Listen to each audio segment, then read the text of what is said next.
Welcome to the Productivity Show, a podcast where we believe that you can get the important things done without having to sacrifice your health, family, and things that matter to you.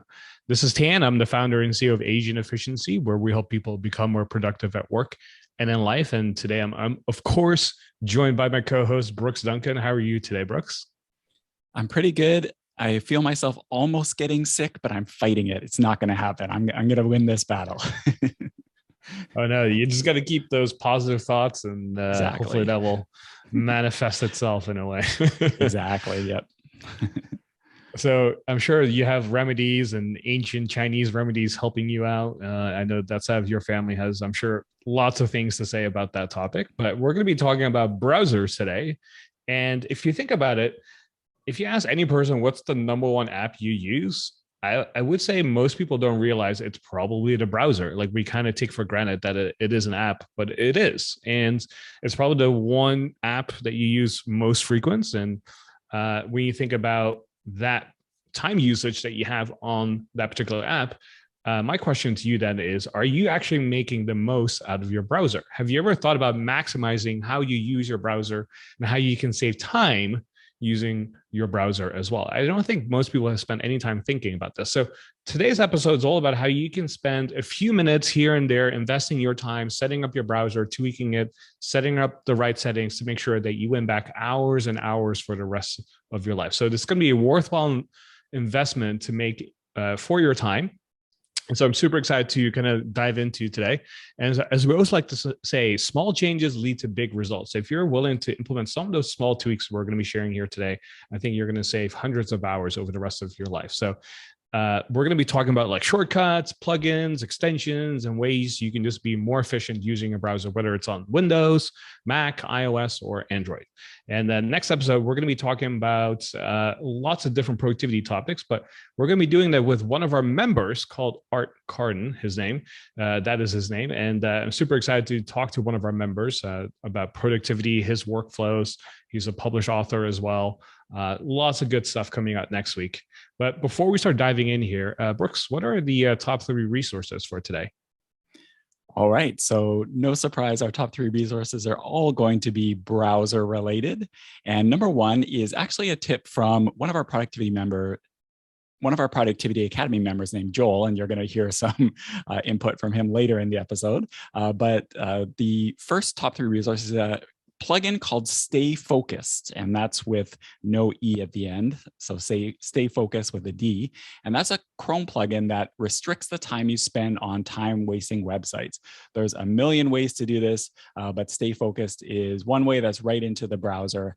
Does a good job. That's number one. Number two is Sponsor Block. And what that is, it's an open source crowdsourced blocker for YouTube ads. So there is a YouTube premium plan that you can pay for to do a bunch of stuff, but also block ads or remove ads. But if you just want to do it in your browser, there's actually a blocker called Sponsor Block that will do that. That's number two. And number three is called Minimal Theme for Twitter. And that is also an extension. What that does is it allows you to have a streamlined Twitter experience right in your browser. So it just makes things nice and clean, gets rid of a lot of the junk. And that is our top three resource. And we're going to have links to this is going to be a very link-heavy episode. So we're going to have links to everything in the show notes by going to theproductivityshow.com/421. All right, let's get going. So how this is going to work is Tan and I are going to be sharing some of our favorite browser hacks, and we're going to kind of do it in a draft format. So we'll go back and forth. We'll also have a lightning round at the end with a bunch of different ones that members of our Productivity Academy have recommended. And if this is all sounding kind of familiar to you, we actually have done one of these episodes about browser hacks before, but it's been almost 100 episodes ago, and that was back in TPS421. So you can go to theproductivityshow.com/334 to check that out. So that's the first time we did this, but we thought we would revisit the topic because there's a lot more going on in browsers these days. And we're going to get right into it. We'll start with round number one. And if you're ready, Tan, I will start with my first one. And that is to learn the keyboard shortcuts for zooming in and out. And why is this really, really helpful? Well, I have in the show notes here called Grandpa Brooks. And that is for most people, as you kind of get older, your eyesight starts to go. When I had laser eye surgery years ago, the doctor warned me that this is going to happen. You know, this thing is only temporary. Eventually, your eyesight's going to go just like everybody else. And it turns out he was very correct. And some people, it's not even age related, it's an accessibility thing. But either way, a lot of websites can be really, really difficult to read. And a lot of times the font is too small. I've even started, as I record these episodes, I've started doing the unthinkable and bumping up my bumping up the zoom in Google Docs as I go. And so you can do this in your browser, either Chrome, Safari, whatever. You can do this by going to the menu and choosing the zoom settings going in and out, but it's a lot faster and easier just to do it with the keyboard. So on Safari and Chrome, you go Command plus and Command minus to go in and out.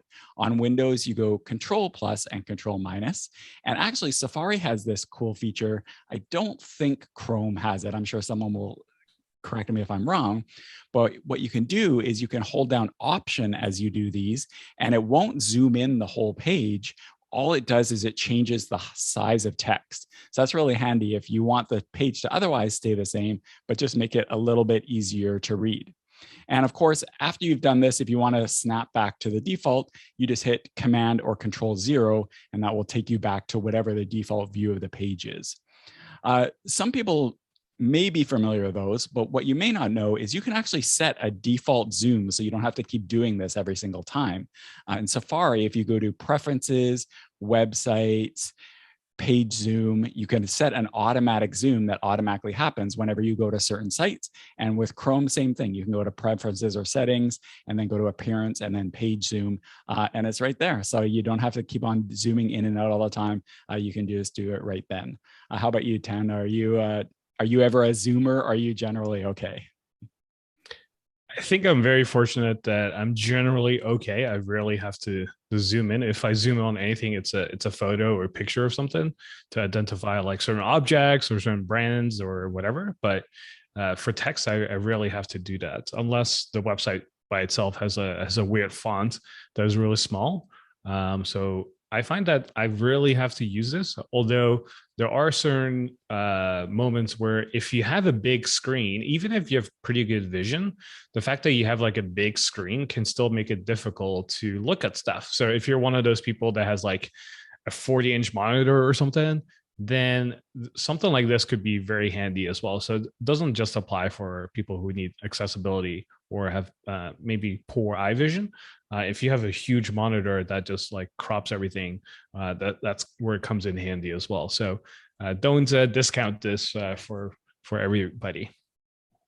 True, true. Okay, Tam, what do you have for your round number one browser hack? Yeah, so for me, I think if you're a Chrome user, this is something you should definitely use, and that is the feature called profiles. So the basic idea is, you know how like on your computer, whether it's Windows or Mac, you know, when you first start your computer, you can usually choose which person logs into the computer, right? Or if you ever use a stranger's computer in the business center or something, you oftentimes log in as a guest. And so when you log into that particular account, it will memorize like, oh, here are the addresses you've been to.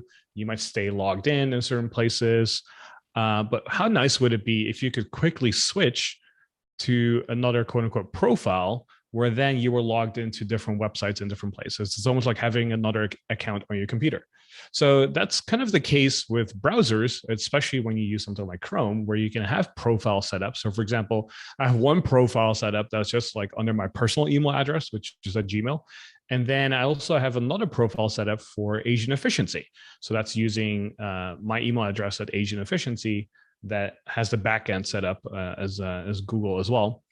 And so what this allows me to do is, for example, if I go to gmail.com, if I'm logged in under my personal Chrome profile, then I will immediately see the emails in my Gmail account that I use for my personal email. However, if I switch to the profile on the Asian Efficiency account, Then if I go to gmail.com, I'll automatically be kind of like logged into my email account for agent efficiency.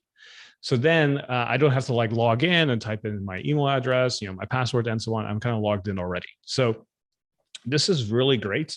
If you like to separate your bookmarks, for example, you might have separate bookmarks for work and separate bookmarks for your personal. Maybe for your personal, you don't use a bookmark bar, whereas with your work account, you might have that. So that's something I have. Like if you look at my Chrome, when I'm logged into the AE account, I have all my bookmarks and bookmarks bar visible. So I can click around stuff and log into like Confluence and spreadsheets and whatever tools we use online.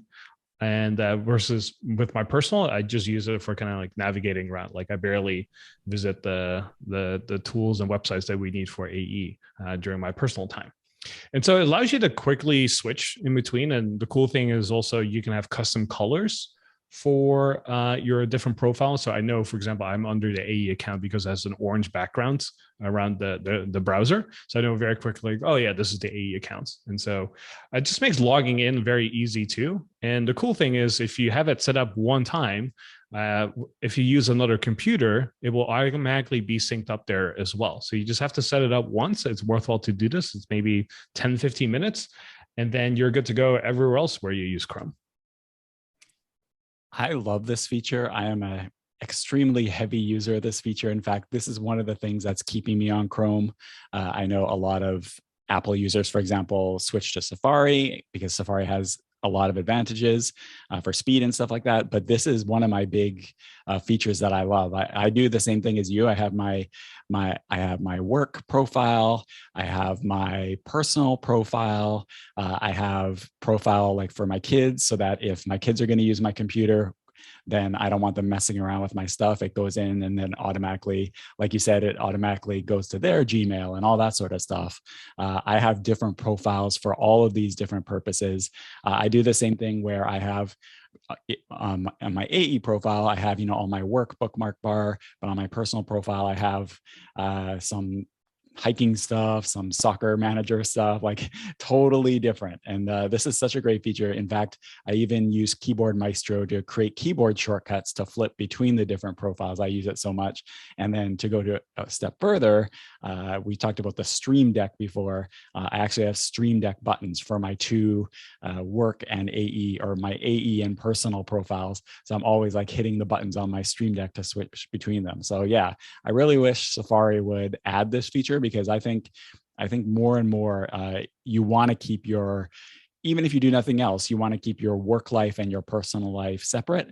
I think that's really healthy. And yeah, profiles are a great way to do that. So yeah, big fan. All right, so that is round number one. I'm going to kick off round number two, Brooks. And I would say my suggestion here is I'm actually very surprised very few people know about this feature, which is something that blows my mind because I use it all the time. And that is the privacy mode especially for testing. So if you're somebody like me, you might be like involved with like an online business, or you might be involved like as a web developer, or maybe you're like working on websites a lot. And one of the things you always run into is like you have to be testing stuff in your browser. And you want to make sure that you don't have like autofill filled in and stuff like that, so that when you're loading a page, it's completely brand new, fresh, and you're making sure that everything looks as it's supposed to look and work as it's supposed to work. And so what I used to do in the past is you clear cookies and like clear your history and stuff, and that was always like a kind of like a pain in the behind. So one of the cool features that most browsers have nowadays, including Chrome and Safari, is that you can open up a privacy mode. So this is basically like the same browser, but think of it as like bare skin. Like it has absolutely nothing else going on, and it doesn't save any data. So you usually, when you open up, whether it's on your phone, if you do this in Safari, you'll notice that the color of the background when you open up the privacy mode there, like it's kind of like darker, and there's no tracking going on, right? You can do the same thing on your desktop. So this is great if you do a lot of testing on your browser. For example, at AE, we oftentimes have to check like checkout processes. Like, can people enter their credit card? Can they check out during this process? Is it easy? Is it simple? Does stuff break down? And we need to always like open it up in privacy mode so that we can make sure that it's working and doesn't track stuff. And it's like the bare minimum that it needs to work with. And so especially if you're somebody like me who has like tons of plugins running in your browser, sometimes it kind of changes how things look, but also how things work as well. And so you want to make sure that you always use privacy mode so that you can make sure whatever you're working on is working as it's supposed to be working. So it's one of those things I wish more people knew, and I'm kind of surprised most people don't know about this. So if you haven't checked that out, go check that out in your browser today. Yeah, I use it for the exact same reason. In fact, Tan, you'll be very familiar with how I am constantly harassing other AET members when they're like working on something. I'll always say like, did you test it in privacy mode or whatever? Because yeah, it's for better or for worse, websites learn a lot about us, and which is, it comes with the game, but we're going to talk a little bit about that later too. But sometimes you want to see things as if you weren't logged in, as if you weren't cookied and all that sort of stuff. And privacy mode is great for that. I think a lot of people think it helps keep you secure, and it's not really for that. It's not going to be a replacement for a VPN or whatever, but what it can do is just keep a really clean experience for you when you're checking something out. So yeah, it's not something one would use all the time, but when you need it, it's really handy to have. Yep. All right, let's go on to my number two. And my number two is to use reader mode in your browsers. And this is on both desktop and mobile. So if you use Safari, you may have seen this, although just speaking with people, a lot of people haven't never ever really noticed it. And this is a feature you're not really going to use, say, on your bank's website or something like that. This is more for if you're reading articles and that sort of thing. But reader mode basically is when you're reading, say, an article on a website, and you've got your text there, but you've got sidebars, you've got ads, you've got different stuff going on all over the place. And there's a button in Safari anyway, there's a button on the left-hand side of the address bar, and if you click it or tap it, what that will do is it'll put it in reader mode. So what that will do is it'll get rid of all the sidebars, it'll get rid of all the ads, it'll make the background just a really simple background. It'll make the text nice and readable, and then you can read it a lot more easily. And it's a nice single column view instead of multiple columns like it might be on the web page. And so this is something that Safari has done a really good job with for a long time. People used to use Evernote for this a long time ago, Tan, you might remember. And of course, it's still there in Evernote as well. Safari built it right into the browser. Now, what you might not know if you're a Chrome user is that Chrome also has this, but they consider it an experimental feature. So you kind of have to go into the settings to find it, and you have to really, really dig in the settings. We'll have a link in the show notes for how to do it. But basically what you do is you go to Chrome // flags, which goes into this special flags mode. And then you search for reader, you go to reader mode, you enable it, you restart your browser. And then when you go to an article, it will be similar to Safari, except it's on the right-hand side, not the left-hand side. But then you can put Chrome into reader mode as well. So like I said, it's kind of like a maze to get there. So we'll have a link to an article that shows you how to do it. But whatever browser you're using, Safari or Chrome or whatever, reader mode makes reading articles a lot easier. I use it on mobile a lot because mobile is where it's particularly handy. Do you ever use that reader mode, Tan? I don't use it that often because I tend to not read on my phone as much. I just set it to pocket, so then I'll read it at a later time. But I know there's like certain websites that just bombard you with ads that just make it very difficult to read stuff on the desktop. So in some cases, I might use that just to get rid of stuff because you can't use an ad blocker because then they kind of like force you to disable it before you can continue. So that's where something like reader mode comes in really handy. All right, let's go on to round number 3, and I will start off this one, and that is to try an alternate browser. So we've talked about Chrome, we've talked about Safari. We all know Chrome is like by far the world's most popular browser, and for most people, it's the default. If you're a certain age, you will remember when Internet Explorer was the default and Firefox was like this new experimental thing that people try out. Well, now I think it's pretty safe to say that for most people, Chrome is the default, unless you're really, really into the Apple ecosystem, then maybe Safari is the default. But it may be that you've never tried another browser. And one browser I want to mention is called Brave. And so the thing about Brave is that it is built on Chromium, which is the exact same thing that Chrome is built on. So what that means is a lot of different extensions and plugins and stuff like that that work for Chrome actually work for Brave as well. And Chrome has some advantages. We talked about how it has those profiles. Brave has that too, not quite the same, but Chrome has those profiles. The big win about Chrome too is that it ties in with your Google account. So like you mentioned, Tan, if you go to another computer or device, you just sign in with your Google account and all your Chrome settings and stuff like that can be right there if you want. You don't have to do it that way. And it's really, really tied in, works really well with Google's services. The only thing about Chrome, though, is it's gotten quite slow over the years. It's a notorious battery hog and memory hog. In fact, that's why a lot of people in the Mac ecosystem anyway have switched over to Safari, because Chrome just eats up so much battery life. And let's face it, Chrome isn't making a browser for charity, right? They want to collect data. And so, these are kind of like the trade-offs when you're using something like Chrome. And like I said, many Apple users use Safari, which is great. But you might want to check out Brave because, like I said, Brave's built on Chromium. It's faster and uses less memory and battery than Chrome. And at least they advertise that they're privacy focused. So they have built-in ad tracking, they have built-in blocking, they have a built-in VPN. And even if you don't want to switch to Brave totally, like maybe you want to keep using Chrome for work or something like that, it's worth giving it a try. What some people do is they'll use Brave or another browser specifically for certain purposes, like not to get into it, but I know a lot of people use Brave just for their crypto stuff to keep it separately, or maybe you want to use Brave just for banking or something like that. It's a growing popularity tool, I would say. It's not even close to Chrome.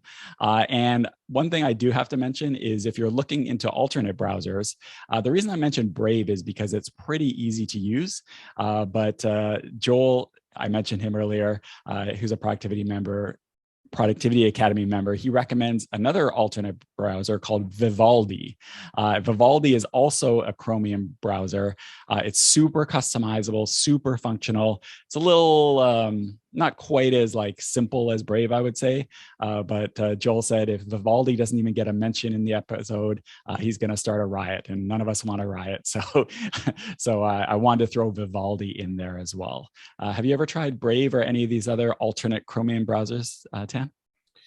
I have not. I used to use Firefox as an alternate browser, but the only reason I would use it is for testing purposes. Like that's the only reason I would use another browser. Same thing with Safari. I've kind of gone back and forth between Safari and Chrome over the last few years because sometimes Safari is a lot faster in certain ways. However, I find that on my iPhone, I use Safari by default just because it kind of comes with it. And I don't find that Chrome has a huge advantage there because the way I use stuff on my phone is very different than what I use on my desktop. So I find that having that separate is totally fine. And I've heard about Brave, but I've actually never used it myself. Doesn't that browser have like a token too? Isn't that why a lot of people in Web3 like that browser, or is that a different one? Yeah, they have some crypto stuff too. They have an attention token. They've kind of like embraced that side of things as well. So yeah, that's why a lot of people in the Web3 space like Brave as well for exactly that reason.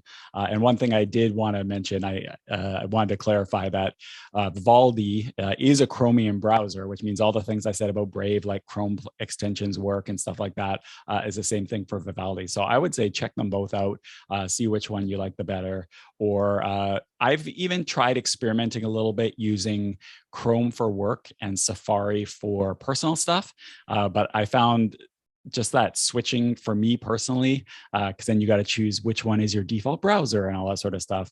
I just found that kind of annoying. So I've kind of like settled back on Chrome profiles, but I'm always trying out different ones. So whatever you want to do, I would just recommend checking out some alternative browsers. Awesome. Well, I'll share my last pick here, and that is to set up your autofill. So both Safari and Chrome has this feature where I'm sure you've been in many situations where when you're checking out, you have to fill in your name, your address, your phone number, and so on. And it's always the same piece of information.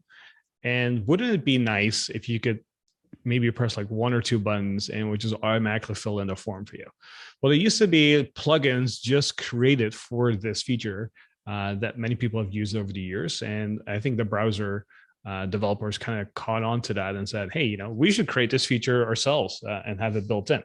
So it's called autofill. And even if you use something like Text Expander, I find that using autofill is actually faster than even Text Expander because you just have to press one or two buttons and it fills out the whole form for you. So you can use like your name, address, passwords, credit cards. Like for most people who don't want to invest in a password manager like 1Password or LastPass, using the built-in feature in your browser is probably sufficient enough for most people. So it's one of those things that if you're willing to invest like 5 to 10 minutes up front to type in like, hey, this is my name, this is my address, right? Then you'll probably save like hundreds of hours over the rest of your life filling out forms.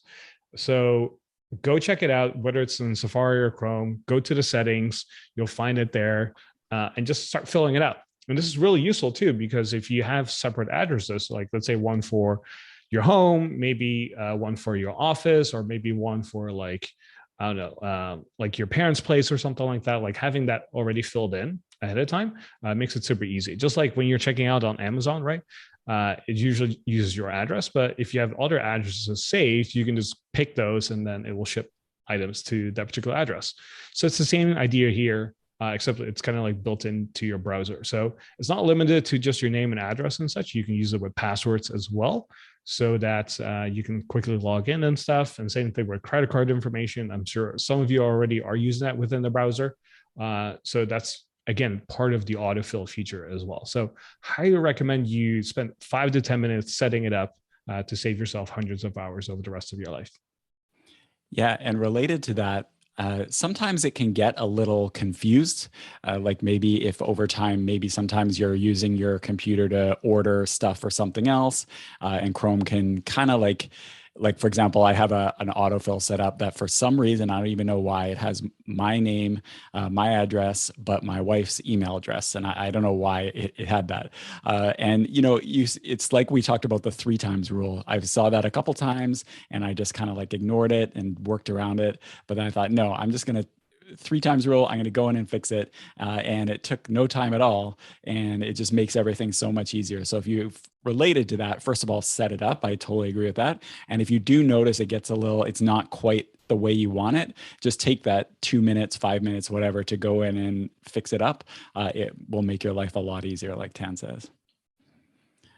All right. So those are Tan and my 3 each browser hacks that we want to talk about. But I mentioned earlier that we asked our Productivity Academy members, hey, what are some browser hacks that you like?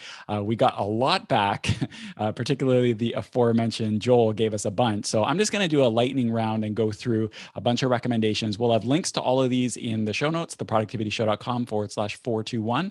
And if you're a TPS Plus member, you'll be able to download our show notes where there's a bit more description. So I'm just going to go through these really quickly. If any of them resonate with you, check out the show notes and download it and check it out. All right, number 1 is from Bobby. He mentions Downy for downloading videos from sites. So that's a really handy one. Yip Yip, the rest are from Joel. So Yip Yip lets you navigate Gmail on the web just with using keyboards. So you don't have to use mouse and trackpad. You can just zoom around. Everybody knows I love that. Next is Bardeen, which is automation for repetitive tasks and web apps. So you can create these little automations that do a lot of those repetitive stuff. So that's really handy. 2 more are Super Agent and uBlock. So Super Agent automatically accepts those annoying cookie consent boxes that pop up on the bottom of websites. It just will automatically put accept, which is kind of cool. And uBlock is a blocker. So check that out. Link clump is kind of interesting. It lets you open, copy, or bookmark a bunch of links at the same time. So that can be really, really handy, because a lot of times when you're copying a link, it's not just one you want, it's a bunch. So link clump will help you with that. Another two that kind of work well together are Tabius and auto collapse for tab groups. So this is pretty cool. So it automatically senses when you're, say, command clicking on links, which you might know opens them in a background tab. What that will do is it will kind of collect them together in tab groups automatically, with the idea that if you're clicking from one page, it's probably related. So that's kind of cool. Tabs Outliner is a fusion. It's a tabs manager and a session manager. It just does a whole bunch of things with your browser tabs. Sloth is an interesting one. It stops background tabs for taking up resources. So that can really help with the battery and memory drain I was talking about with Chrome. Sloth can help with that. And then finally, bookmarks bar switcher will allow you to create different bookmarks bars. So that's kind of cool. It's kind of similar to what we were talking about with profiles, but just like a small segment to that. So that is a big lightning round of different browser hacks that you can check out. Again, check out the show notes, and you can check out all of those. However, I don't think we recommend that you check them all out at once. Tan, if we wanted somebody to take action from this episode and get started doing some of these browser hacks, what approach would you recommend? Well, if you've been following us for a while, you know what we're going to say, and that is to just implement one of these things that we talked about. If you implement all of them, you're probably going to get overwhelmed and not use any of them because it takes a little bit of a habit to form to make sure you get the most out of these. So I would say whatever you heard from us sharing here today, what's the one thing that stood out to you where you went, oh yeah, that's the thing that is going to make a difference. That's the thing I'm going to implement this week. Well, whatever that might be for you, go try it out, implement it today, and then use it for a while and then move on to the next thing. So you can always reference back to the show notes here to find everything that we discussed. And speaking of show notes, you can find them at theproductivityshow.com/421. And then next week's episode is going to be my talk to Art Carton. We're going to be talking about his productivity workflows and how he gets stuff done as a published author and academic as well. So super excited for that. And we'll see you next Productive Monday.